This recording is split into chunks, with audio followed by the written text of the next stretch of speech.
5 friends went on a picnic in a forest known for its beauty and tranquility. They grilled meat, swam in the lake, and laughed. Only in the late afternoon did they notice something strange. There was less food in the basket than there should have been. Then they counted themselves. 5 people. But in all the photos taken that day, there were 6. In every picture, there was an extra person sitting, hiding behind them. Saturday morning was sunny and warm. Just like a perfect picnic morning. Lena woke up first, woke Mark, and then called the others. An hour later, the whole group was loading bags of food and drinks into Sam's old minivan. There were 5 of them: Lena, Mark, Sam, Jake, and Kevin.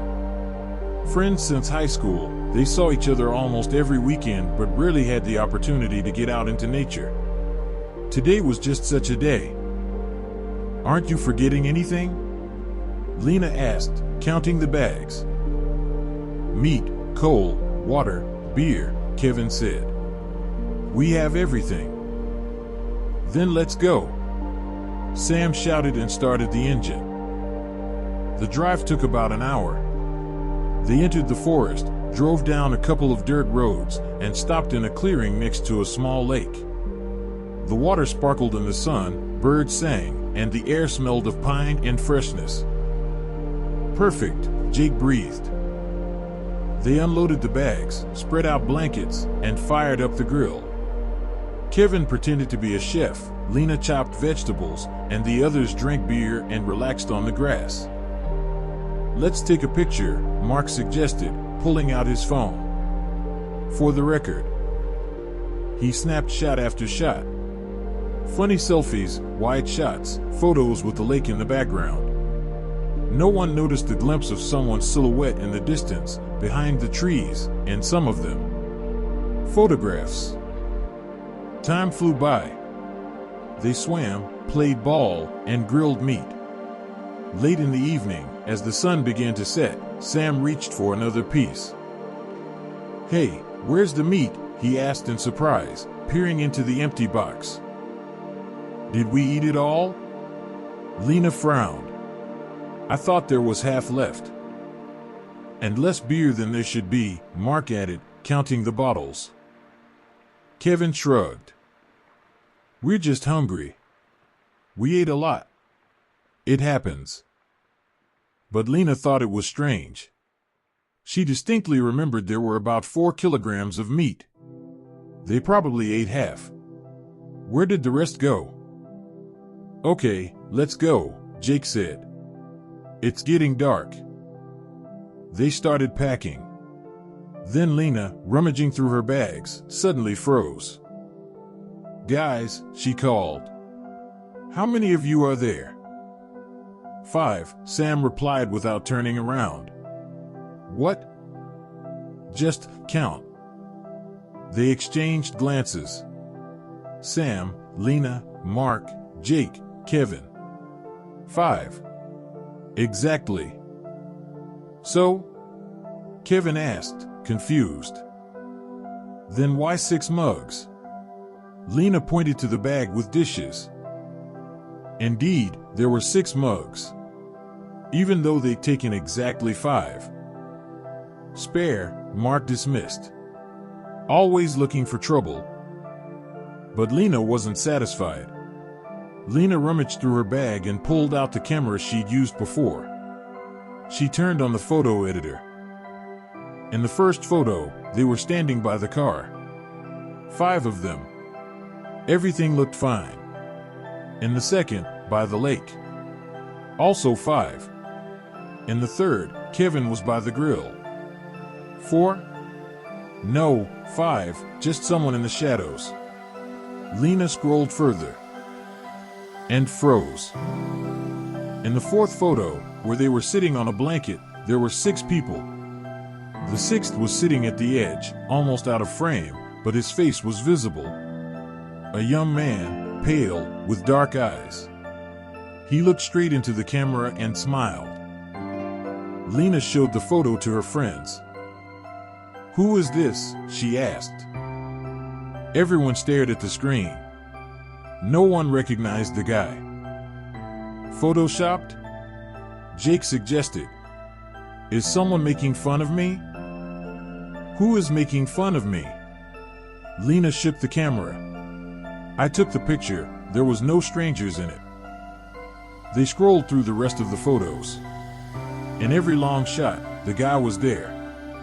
Sometimes he was standing behind a tree, sometimes sitting on the grass, sometimes standing by the water. And in the last photo, taken about 20 minutes earlier, he was standing right behind Lena, almost touching her shoulder. He looked at the camera with empty eyes. "We need to go," Sam said quietly. They grabbed their things and ran to the car. The minivan started on the first try.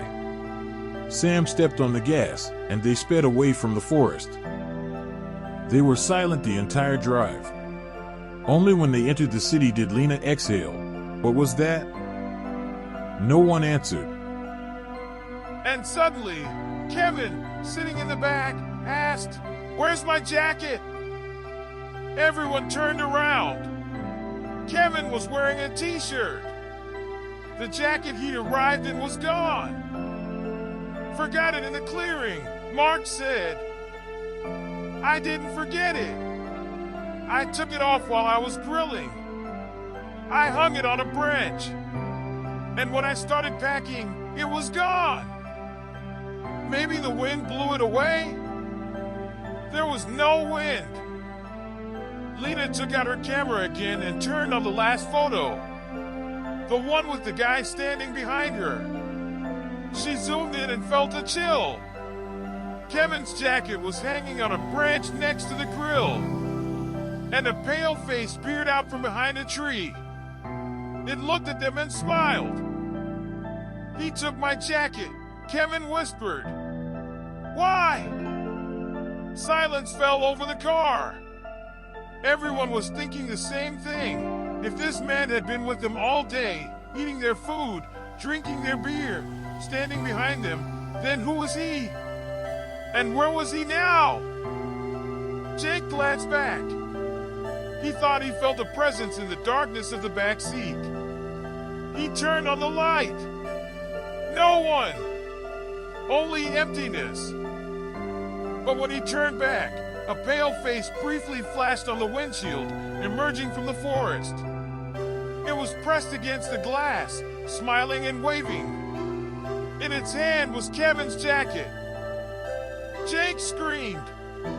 The car swerved sharply, and Sam barely managed to keep the steering wheel. When everyone turned around, there was no one else on the windshield. Only the dark highway and the light stretching into the distance. But Kevin's jacket was still missing. They quickly went home, barely saying goodbye. No one wanted to linger outside. Lena ran into the apartment, locked the door, and stood in the hallway for a long time, listening to the silence. The same images kept replaying in her head. A pale face, empty eyes, a smile that didn't fade even in the darkness. She took out her phone and opened a chat with friends. Messages were already pouring in, one after another. "Mark, is everyone home?" "Sam, yes." "Was anyone following me?" "Jake, I don't know. I think someone followed me from the car to the entrance." "Kevin, stop it. It just seemed that way." "Lena, what about the jacket?" "Kevin, I don't know. I must have forgotten. I'll go look for it tomorrow." Lena wanted to write that she should absolutely not return to that forest, but her fingers froze on the screen. She remembered that last image. The jacket was hanging on a branch, and a face peered out from behind the tree. Kevin hadn't forgotten her. They'd taken her. She lay down on the bed, but sleep wouldn't come. The clock struck 2, then 3. Somewhere in the house, a floorboard creaked. Lena froze. The creaking came again, closer this time. Someone was walking down the hallway. She grabbed her phone and texted, "Lena, Are you awake? Mark, no! Sam, neither am I. Jake, I hear footsteps outside the window. Kevin, me too. It's been half an hour. Lena stood up and went to the window. She looked out. The streetlight glowed dimly, illuminating the empty parking lot. No one was there, but a puddle by the entrance reflected the light. And in that reflection, at the very edge, stood a figure. The same one, pale, with empty eyes. It was looking up, right into Lena's window. Lena shuddered and screamed. The phone rang. Mark! Did you see? He asked without saying hello. Yes, he's there, at the entrance. Me too. He's standing under everyone's windows. I just checked. Lena looked out again. The figure had vanished. All that remained was a puddle and emptiness. He's gone, she whispered. He can't be with everyone at once, Mark said. That's impossible. Who said he's alone? There was silence on the line. Then Mark exhaled. We'll meet at my place tomorrow. In the morning. We need to figure out what's going on. Lena agreed and hung up. She sat in the chair all night, staring at the door. No one came. But when it began to get light outside, she heard a rustling sound in the hallway. It sounded like someone was hanging a jacket on a coat rack. She opened the door. Kevin's jacket was hanging on the rack. Wet, dirty, with leaves stuck to it. Lena screamed and slammed the door. She had been to Mark's at 9 in the morning. The others arrived half an hour later. Kevin was the last one in, pale, with dark circles under his eyes. That's my jacket, he said, seeing it on the chair. Where did it come from? It was hanging in my hallway, Lena replied. I didn't take it. Me neither, Jake said quietly. It's the same. Only mine. They exchanged glances. There was only one jacket on the chair, but each could see their own. That's him, Sam whispered. He's here. With us. The room grew cold. The light flickered and went out. When it came back on, the same man was standing in the corner. Pale, wet, in old clothes. He held 5 jackets in his hands and smiled. I brought them, he said. You forgot. But I remember everything. The boy stood in the corner, staring at them with empty eyes. The jackets in his hands were wet, dripping, even though it hadn't rained for 2 days. Lena held Mark's hand tightly. Kevin retreated toward the door, and Jake stood frozen in place, his mouth open. Only Sam stepped forward. Who are you? He asked, trying to keep his voice even. The boy tilted his head, as if listening. Then his smile widened. I'm the one you forgot, he said. His voice was quiet, rustling like dry leaves. We've met before. Long ago. You were little. We don't know you, Mark breathed. You know. You just don't remember. But I remember everything. Every minute. Every game. He stepped forward. The light flickered again. When his eyes adjusted to the darkness, the boy stood in the middle of the room, right in front of them. When you were kids, you played hide and seek. In the vacant lot behind the houses. There were 5 of you. And me. I was always the best at hiding. You couldn't find me. And I watched and waited. A day, 2, a week. You stopped looking. And I stayed. Lena suddenly remembered. The gray vacant lot, the old swing, the bushes they hidden in. And that day when someone suggested they play hide and seek, and then they couldn't find one of the players. They searched for a long time, then got tired and went home. And the next day, they simply forgot. As if that person had never existed. It was you, she whispered. The boy nodded. I waited. 20 years. You grew up, laughed, were friends. And I stood there, in the bushes, waiting for you to return. Then I realized you weren't coming back. So I went looking myself. What do you want? Jake asked. I want to play. The same game.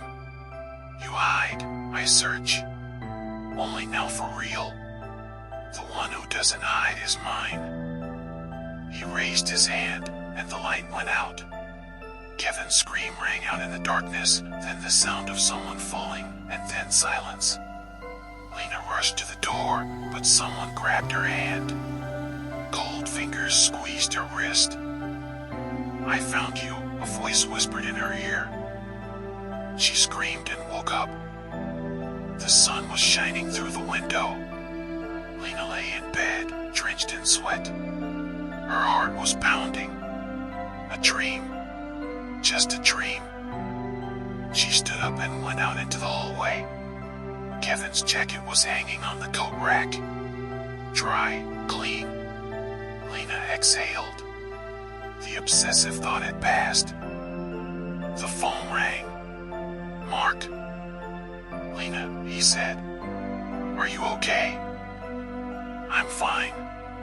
I had a nightmare. Me too. Listen, Kevin's not answering. I've called 10 times already. Maybe he's asleep. I went to his place. The door was open. No one was inside. Only his phone and a note were on the table. What's in the note? Mark paused, then read. I found where he's been hiding all these years. I went after him. Don't look for him. Lena's heart sank. Kevin didn't write that. He wouldn't say that. I know. But he's not here. The doorbell rang. Lena went to the peephole. Kevin was standing on the landing. Damp, pale, with empty eyes. He smiled and waved. In his other hand, he held an old childhood toy, a rabbit with a missing ear, the same one they'd lost 20 years ago in that same vacant lot. Lena stepped back from the door. He's here, she whispered into the phone. Kevin's back. But it's not Kevin. There was a knock on the door. Quietly, insistently. Lena, open up, said Kevin's voice. I came to play.